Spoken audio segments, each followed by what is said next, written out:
ఈరోజు మన super food వంటిలే వైద్యశాలలో రకరకాల రోటీస్ అనేవి వచ్చేసాయి. ముందుగా వీట్, తర్వాత మల్టీగ్రెయిన్ చూపించాం.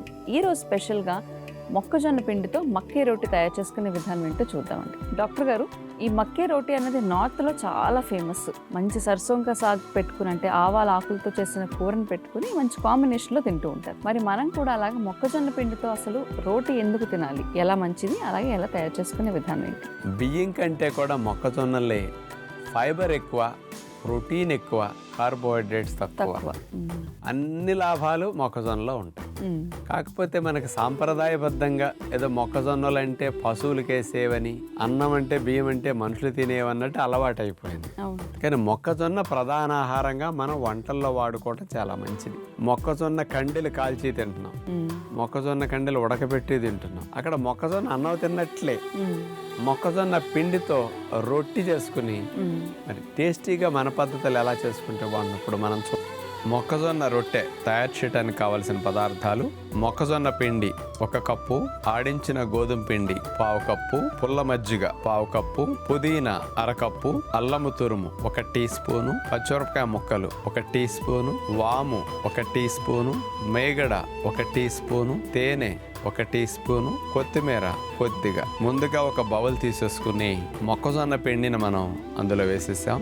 జిగురు కొరకు కొద్దిగా ఆడించుకున్న గోధుమ పిండిని కొద్దిపాళ్ళు వేసేసాం. అందులో అల్లము తురుము, వాము, పచ్చిమిరపకాయ ముక్కలు, కొత్తిమీర, పుదీనా, తేనె కొద్దిగా చప్పదనం పోవటానికి వీటన్నిటిని పిండిలో బాగా కలిపేసేయాలి.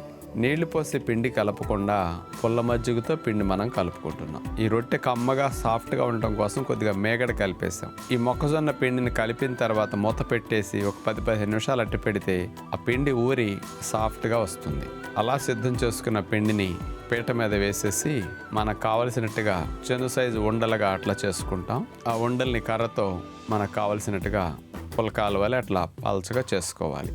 ఇలా సిద్ధం చేసుకున్న వాటిని ఒక రేకు పైన వేసేసి ఇట్లా సన్నసెక్క మీద ఇరువైపులా కాల్చుకుంటాం. కొద్దిగా కాలిన తర్వాత దాన్ని డైరెక్ట్గా ఫ్లేమ్ మీద ఉంచితే పొంగదు, కానీ కొద్దిగా మధ్యలో పొరలు కొద్దిగా లేచి సాఫ్ట్గా మొక్కజొన్న రొట్టె కాలుతుంది. ఆ తర్వాత కాస్త రేకు మీద వేసేసి బ్రష్తో తడి చేసేస్తాం. అట్లా 2 వైపులా తడి చేసి మెల్లగా కాలనిస్తే మొక్కజొన్న రొట్టెలు కాలి చాలా బాగుంటాయి. ఎవరికైతే గోధుమ పిండి నాకు పడదు, వేడి చేస్తుంది అంటారో, బంకగా ఉండి సాగుతున్నాయి అంటారో, ఇట్లా మొక్కజొన్న రొట్టెలు చేసుకుంటే చాలా బాగుంటుంది. డాక్టర్ గారు, ఈ రోజు హెల్త్ టిప్ అనే అంశంలో భాగంగా ప్రేక్షకులందరికీ కూడా ఒక్కొక్క రోజు మనకి బాగా కాళ్ళు లాగుతూ ఉంటాయి.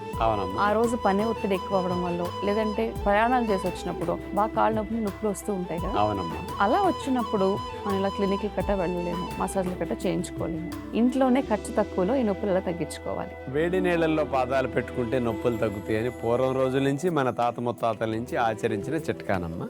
మరి ఆ రోజుల్లో లేని కెమికల్స్ ఈ రోజుల్లో దొరికే కొన్ని ఉన్నాయి కాబట్టి ఆ నీళ్ళల్లో అవి యాడ్ చేస్తే బెనిఫిట్ కొంచెం స్పీడ్గా వస్తుంది. బేసిన్లో వేడి నీళ్ళు పోసేసి పాదాలు ఎంత వేడి తట్టుకోగలిగితే ఆ వేడి పోసి అందులో ఒక 100 గ్రాములు ఎప్సమ్ సాల్ట్, తినటానికి పనికొచ్చే సాల్ట్ కదమ్మా, ట్రీట్మెంట్కి పనికొచ్చే సాల్ట్, నొప్పులు లాగేయడానికి ఉపయోగపడే సాల్ట్, అది ఆ నీళ్ళల్లో కలిపేసేసి ఒక 150 ml యాపిల్ సైడర్ వినగర్ వేసేసి దానికి ఒక 5-6 డ్రాప్స్ మంచి సువాసన ఇచ్చే లావెండర్ ఆయిల్ వేసేసి ఈ మూడింటిని ఆ వేడి నీళ్ళలో కలిపేసి పాదాల వేడి నీళ్ళలో పెట్టుకుని 15 నిమిషాలు అట్లా కూర్చోవాలి.